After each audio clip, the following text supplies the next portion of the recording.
Hello everyone. ఈ శ్రావణ మాసంలో అందరూ ఇళ్ళలో పూజలు చేస్తూ ఉంటారు కదా. ఇది మా ఇంట్లో పూజ. ఆ రోజు నేను చేసిన ప్రసాదనాలు ఇంకా అవి ఎలా చేసుకున్నానో ఏంటో చూద్దాం.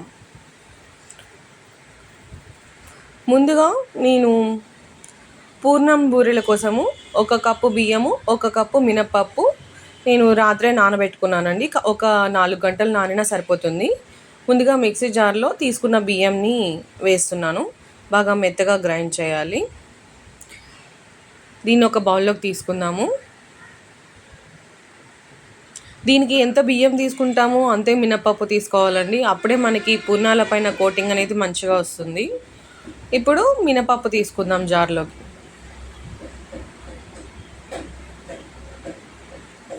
ఇది కూడా బాగా మెత్తగా గ్రైండ్ చేసుకోవాలి. ఇలా ప్లఫీగా వచ్చేంత వరకు గ్రైండ్ చేయాలి. ఇప్పుడు దీన్ని కూడా మనం ఆ బియ్యం బ్యాటర్ లోపల వేసుకుందాం. దీన్ని బాగా మిక్స్ చేసుకోవాలి.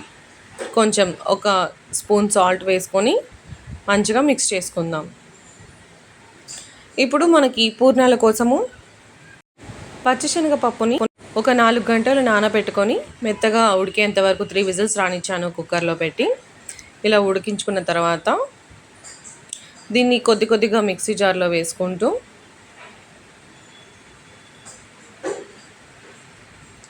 మెత్తగా గ్రైండ్ చేసుకోవాలి. నేను ఈ పచ్చిశనగపప్పు అనేది 1 గ్లాస్ అంటే 2 కప్పులు తీసుకున్నాను. దీనికి నేను ఈరోజు చక్కెర వాడుతున్నాను.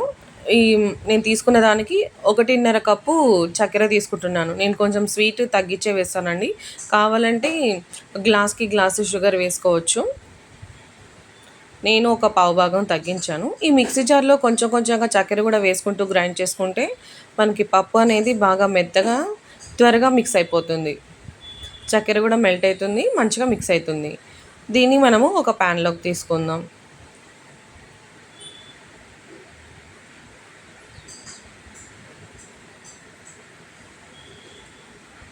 ఇలా మొత్తం మన పచ్చిశనగపప్పుని మెత్తగా గ్రైండ్ చేసుకొని ప్యాన్లో వేసుకోవాలి.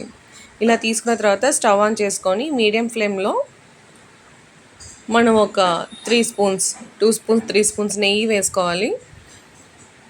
మనకి పచ్చిశనగపప్పు లోపల ఇంకా పచ్చివాసన లేకుండా మంచిగా దగ్గరికి ఉడికేంత వరకు ఉడికించుకోవాలి. అడుగంటకుండా నెయ్యి అన్నమాట. నెయ్యి అనేది ఫ్లేవర్ కూడా ఉంటుంది. కావాలంటే ఆయిల్ కూడా వేసుకోవచ్చు. నేనైతే ఓన్లీ నెయ్యి మాత్రమే తీసుకున్నాను.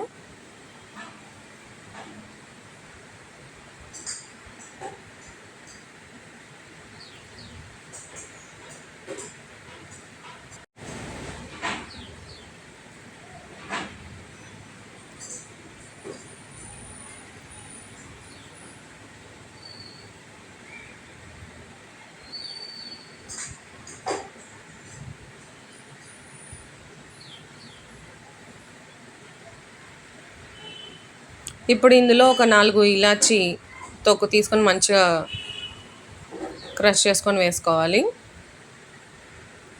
ఇది బాగా దగ్గరికి వచ్చేంత వరకు కొంచెం బాగా ఇలా గట్టిగా అయ్యేంత వరకు కలుపుకుంటూ ఉడికించుకోవాలి. మనది వచ్చేసిందండి. ఇది ఆరిన తర్వాత ఇంకా గట్టిగా అవుతుంది. ఇలా చల్లారిన తర్వాత చిన్న ఉండలుగా చేసి పెట్టుకోవాలి. మనం ముందు కలిపెట్టుకున్న బ్యాటర్ లోపల ఇలా ఒక్కొక్క ముద్ద వేసుకుంటూ దాన్ని ఇలా పిండి కవర్ అయ్యేలాగా వేసుకోవాలి.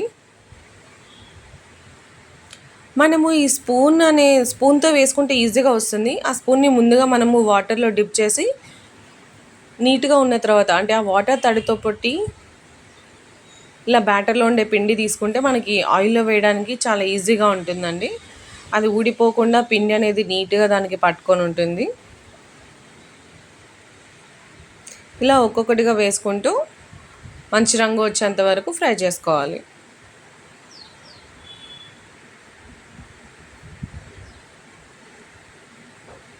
ఇలా అన్ని వైపులా మంచి రంగు వచ్చిన తర్వాత ఒక్కొక్కటిగా తీసుకుంటూ పక్కన ప్లేట్లో పెట్టుకుందాం.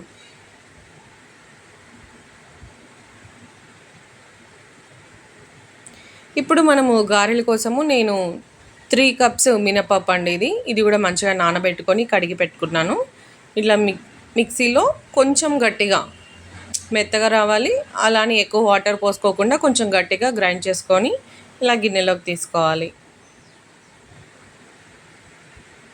కావాలంటే గ్రైండర్లో కూడా వేసుకోవచ్చు, నేను మిక్సీకే వేసేసాను.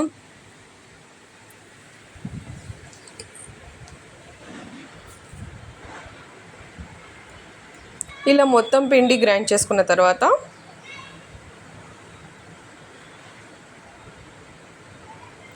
దీనికి రుచికి సరిపడా అంటే నాకు 1 స్పూన్ సాల్ట్ వేసాను. అలానే 1 స్పూన్ జీలకర్ర, సన్నగా కట్ చేసుకున్న ఉల్లిపాయ ముక్కలు, అలానే సన్నగా కట్ చేసుకున్న కొత్తిమీర, కరివేపాకు,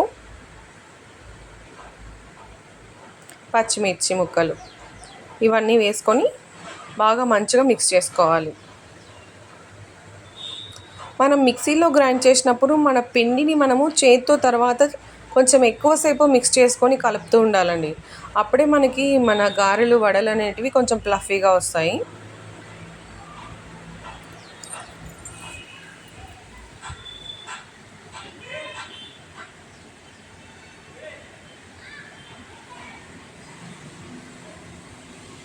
ఇలా బాగా మిక్స్ చేసుకోవాలి. ఇప్పుడు ఒక క్లాత్ తీసుకొని దాన్ని తడి చేసుకుంటూ మన చేయి తడి చేసుకుంటూ కొంచెం కొంచెంగా పిండి తీసుకొని గారెలు చేసుకోవాలి.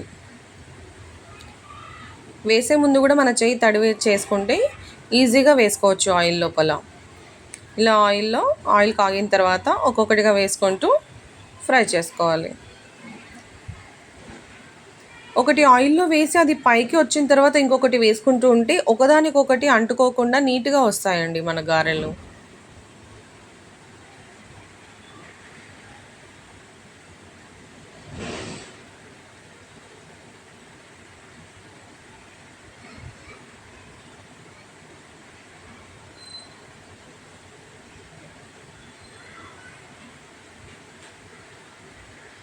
ఇలా బాగా ఎర్రగా అయ్యేంత వరకు కాల్చుకొని తీసి పక్కన పెట్టుకుందాం.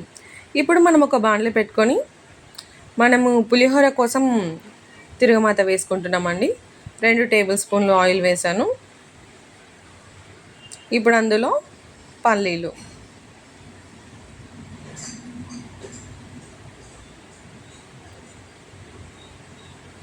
ఇవి కొంచెం వేగనిద్దాము. కొంచెం పల్లీలు వేగాలి, ఇవి వేగడానికి కొంచెం టైం పడుతుంది కదా. ఇప్పుడు పచ్చెనపప్పు, మినపప్పు 2 తీసుకున్నాను, ఒక్కొక్క స్పూన్ తీసుకున్నాను.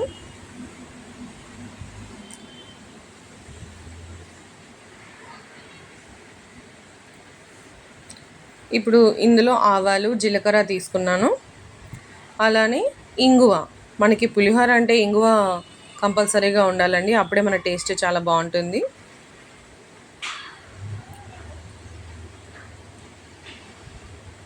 ఇప్పుడు ఇందులో 2 ఎండుమిర్చి వేస్తున్నాను. అలానే కట్ చేసుకున్న ఒక 5 పచ్చిమిర్చి వేసుకుందాం. ఒక 1 మినిట్ ఇలా ఫ్రై చేసుకున్న తర్వాత ఇందులో కరివేపాకు వేసుకుందాం.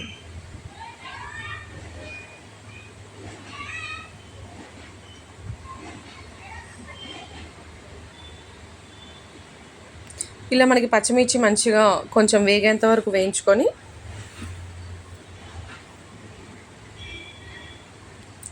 స్టవ్ ఆపేసుకుందాము. ఇప్పుడు దీన్ని కొంచెం పసుపు వేసాను. దానిలో ఉన్న వేడికి సరిపోతుందండి, ఇంకా ఎక్కువ వేసుకుంటే మన పసుపు మాడిపోతుంది. ఇప్పుడు మనము చల్లారబెట్టుకున్న అన్నంలో ఈ తిరగమాత అనేది మొత్తం వేసుకోవాలి. ఇప్పుడు అన్నంకి సరిపడా సాల్ట్ నేను 1.5 స్పూన్ తీసుకున్నాను. ఇక్కడ 2.5 కప్పు రైస్ ఉందండి నేను.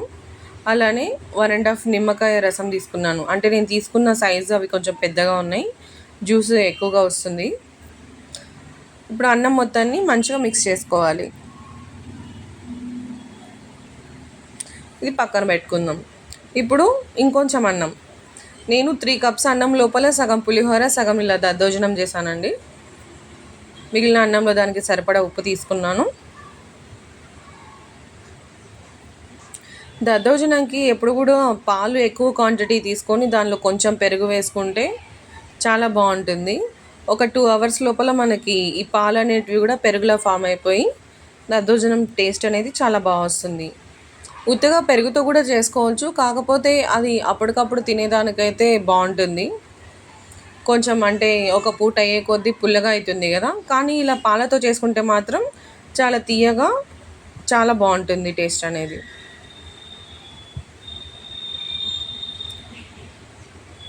అన్నంలో మనకి ఉండలు లేకుండా మంచిగా మిక్స్ అయ్యేలాగా కలుపుకోవాలి.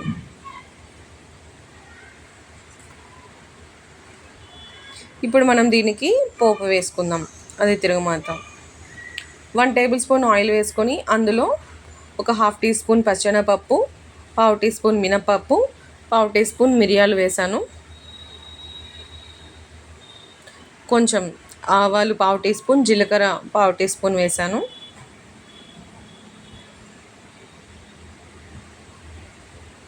ఇప్పుడు ఒక ఎండుమిర్చి, అలానే 2 పచ్చిమిర్చి, కరివేపాకు వేస్తున్నాను. పచ్చిమిర్చి మనకి కొంచెం ఫ్రై కావాలి.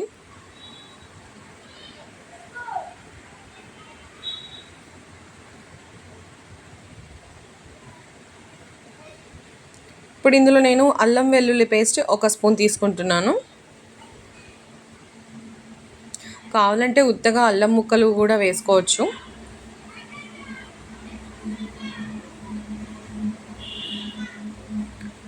ఇలా ఫ్రై చేసుకోవాలి. ఒక 2 మినిట్స్ ఆ అల్లంలో పచ్చివాసన పోయేంత వరకు ఫ్రై చేసుకోవాలి. ఇప్పుడు దీన్ని మనము ఇందాక పాలు పోసి కలిపిన అన్నం మిశ్రమంలో యాడ్ చేసుకుందాం.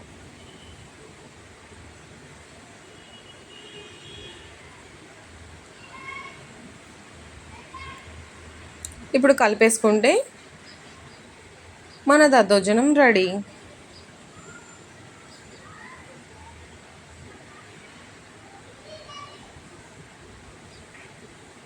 ఇలా అన్ని ప్లేట్లో పెట్టి సర్వ్ చేసుకుందాం. నేను పొంగలి కూడా చేశానండి, కానీ అది రికార్డ్ చేయలేదు. ఇది మా ఇంట్లో పూజకి చేసుకున్న ప్రసాదనాలు. మరి మీ ఇంట్లో ఏం చేసుకున్నారో కామెంట్ చేయండి.